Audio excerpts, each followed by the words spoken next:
We've had a few fiery rivalries in the NBA over the past few seasons, but possibly the best of these was a rivalry that really only was intense for one season. However, in a way, is still going on. The rivalry I'm talking about is, of course, the Celtics-Wizards rivalry of the 2016-17 season. It was intense while it lasted, but because a lot of people forgot about it, I felt like it was important to remind people just how important this was 1 year ago.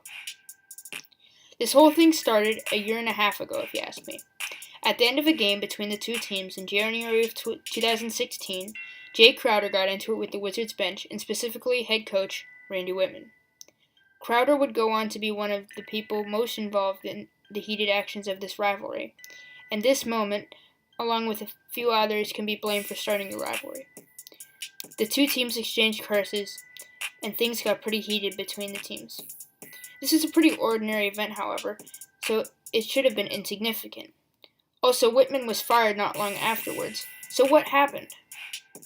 Next, the Celtics landed Al Horford in free agency, and another team expected to land Horford was the Wizards. Horford had battled the Wizards in the playoffs during his days with the Hawks, and it hurt the Wizards to miss out on signing him. Keep in mind that at the time, Horford was an all-star and still one of the best centers in the NBA, meanwhile the Celtics were still a rebuilding team.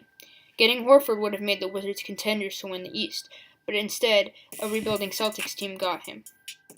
It's funny that Horford, who played for a great Hawks team, would want to play for two teams who had previously missed the playoffs the year before. As we all know, Horford decided he would sign in Boston, and that was a blow to the Wizards. Jay Crowder then pointed out on Twitter that the Celtics had beaten the Wizards 4 times out of 4 in the previous season, and maybe that's why Horford went to Boston. This probably isn't true, because the Wizards at the time had more talent than the Celtics, since Isaiah Thomas hadn't broken out yet and Avery Bradley hadn't either, but nonetheless, Crowder said this. This is a sign of things to come, as Crowder, who would be very involved in this rivalry in the upcoming season, continued to instigate. Whatever the matter, Horford had his reasons, and he chose to sign with the Celtics over the Wizards. The Wizards didn't take too kindly to a Celtics player saying they got an important free agent because they were the better team. In the first meeting between the two the next season, the Wizards were up 20 with just over 5 minutes left at home. John Wall committed an unnecessary hard foul on Marcus Smart in the backcourt, and Smart, a player who certainly had a temper when he was younger, was not happy about it. The two had a heated exchange, but finally things cooled down, and the game ended in a win for the Wizards, in one of 4 regular season matchups between the two teams.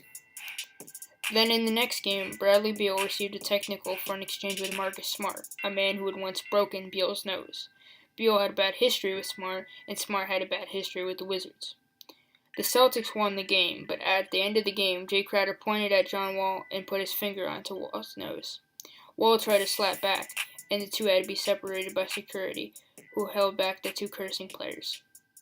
The players were escorted off the court by security, but the fire was lit for the next time these two would play each other. In the third meeting between these two that season, the Wizards wore all black before the game in what is now called the funeral game. They said they wanted to be, quote, all black like a funeral. The Celtics would not forget this gesture and would later try to do the same to the Wizards. The Wizards won by 15 on their home court and won a mostly symbolic game. This could be seen as an action by the Wizards trying to heat up the rivalry even more, but only the players know their intentions by doing this. The fourth and final matchup between the Wizards and Celtics in the regular season would take place in Boston, but with less drama this time around. Although both teams were battling for as good a playoff seed as possible, this was one of the final games of the season, and both teams had already clinched high seeds in the Eastern Conference. The Celtics won by 8 with a score of 110 to 102, thanks to Al Horford's 16 points, 9 rebounds, and 5 assists. John Wall struggled shooting the ball, going 4 of 10 with 16 points and 10 assists. This would be the final time these two teams met in the regular season, but as we know, it wouldn't be the last time they'd play each other that season. The Wizards and Celtics would continue to play each other, and this time their seasons were on the line. The East had a very close 4-way race for the top seed in the conference between Boston, Cleveland, Toronto, and Washington, who would battle for the chance to play the 8th seed in the first round of the playoffs. Ultimately, it would be the Celtics who would come out on top, just beating out the Cavaliers for the top seed in the East. A loss in the final game of the season meant Washington would be the 4th seed, a disappointing end to the regular season that saw the Wizards have their best record since the 1970s. What was good about this was that both teams beat weaker competition in the first round of the playoffs, and as a result, they would play each other in the second round. Unless you are a Celtics or a Wizards fan, you probably only remember the playoff series between these two. Game 1 would take place in Boston, and both fan bases were pumped up to try and take down their rival in the playoffs. Celtics won by 12 on their home court, with Isaiah Thomas having a 33-point night. The Wizards bench got destroyed, and even Kelly Oubre, arguably the best Wizards bench player, had a minus 22 plus-minus rating. Bradley Beal led the Wizards with 27 points in 40 minutes of play, and Otto Porter put up 16 points and 11 assists. Avery Bradley was also huge for Boston with 4 steals. John Wall said that Bradley's the toughest defender he's had to go up against, and I can see exactly what he meant based on this performance. Jay Crowder also had a very solid night for Boston with 24 points. Isaiah Thomas followed up his 33-point game with the greatest game of his career and what must have been an emotional, bittersweet moment for him and his family. What I forgot to mention is that Isaiah Thomas' sister, China, passed away in an unfortunate accident before the series started.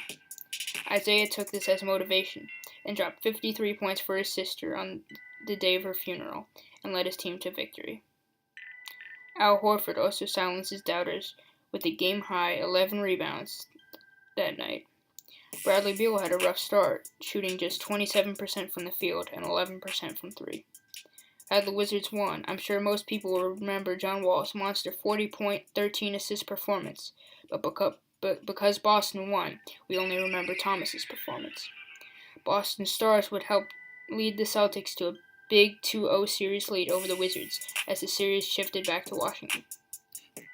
Game 3, however, is the reason people love this series. Earlier in the game, Kelly Olynyk fouled Oubre hard, and Oubre got up while Olynyk was complaining to the ref about the call, and bam, he hit him. This is what most people actually remember about the series, and Oubre would end up getting suspended for the next game as a result. Then Isaiah Thomas took an accidental elbow to the mouth from Otto Porter and ended up needing dental work afterwards. Brandon Jennings would receive 2 technical fouls in a row and eventually an ejection for getting in Terry Rozier's face and talking trash. In total, there were 8 technical fouls in that game, as well as 3 ejections. This game is very difficult to describe, but it's going to be playing in the foreground of this video, so just pay attention to that. Game 4 would also be a big night for Bradley Beal, whose 29 points would help the Wizards to a big 19-point victory at home to tie the series. Kelly Oubre was suspended during this game as mentioned before, and so as a sign of support, the hashtag #FreeOubre was trending among Wizards fans. Wizards owner Ted Leonsis even got in on the action by sitting courtside with a Kelly Oubre jersey on over his suit. Avery Bradley and Al Horford got grilled, with Bradley putting up just 5 points and 4 assists, and Horford having a stunning minus 36 plus-minus rating. The Celtics got some help off the bench as Kelly Olynyk and Terry Rozier combined for 30 points, but it wasn't enough. Game 5 in Boston would start with a nice welcome back to the series with the chant of "F.U. Oubre." The opposite of what happened in the previous game would occur, as the Wizards were now the ones being blown out instead of the Celtics. Instead of Bradley Beal scoring 29 points to help his team to win, it would be Avery Bradley who scored 29. Both teams would have 4 scorers in double digits, but the Celtics had especially strong nights from Bradley, Thomas, Horford, and Crowder. John Wall was decent with 21 points, 4 rebounds, and 4 assists. Game 6 is very memorable for Wizards fans, but the opposite for Celtics fans. It was a back-and-forth game, but the Celtics actually had the ball and a 5-point lead with a minute and 25 seconds left on the clock. Keep in mind that this was a win-or-go-home for the Wizards. Then Isaiah Thomas turned the ball over to Bradley Beal, who hit a 3. Isaiah then got blocked on a 3-point attempt, and John Wall hit 2 foul shots, and all of a sudden, the game was tied. Fast forward to when there's 14 seconds left. Boston has the ball, and the game is tied at 90. Al Horford hits a clutch bank shot that it looked impossible to go in. With 8 seconds left, that should have ended the Wizards season there. However, John Wall had other plans. He caught the inbound pass from Otto Porter off the timeout after a near 5-second violation, took a dribble, and launched a three in Avery Bradley's face. It went in, however, and the Wizards won by a point to send the game to a 7-game. The Wizards that season had the most played starting rotation in basketball, and that showed in Game 7 as they got exposed big time. Marcin Gortat was exhausted, leading to scrub Jan Mahimi getting major minutes. For some reason, Mahimi got big minutes, and Oubre didn't get a single minute of playing time at all. Mahimi, the Wizards' backup center, led an average at best center in Kelly Olynyk, dropped 26 on him, and the Celtics won by 10. Bradley Beal had 38 points, but that's ignored because John Wall missed his final 10 shots. Wall still put up 18 points and 10 assists, but he's still remembered as a choker for that game. This rivalry, the sad truth about it is that it might now be over. The reason for this is that all the players who made this rivalry great are now gone on Boston's side. Isaiah Thomas is gone, Kelly Olynyk's with the Heat, Jay Crowder's with the Jazz, Amir Johnson, he's with the Sixers, Avery Bradley is a Clipper, and Brandon Jennings is out of the league. These players were what made the rivalry great, and also the competition. These teams were very evenly balanced, and as much as I hate to admit it, the Celtics are now a better team thanks to Gordon Hayward, Kyrie Irving, Jason Tatum, and Jaylen Brown. I don't think Gordon Hayward and Kyrie Irving want to do whatever it takes to destroy the Wizards at all costs like a guy like Isaiah Thomas did. The desire to beat each other at all costs and not caring if you lose a tooth in the process is now gone because these players didn't experience it firsthand.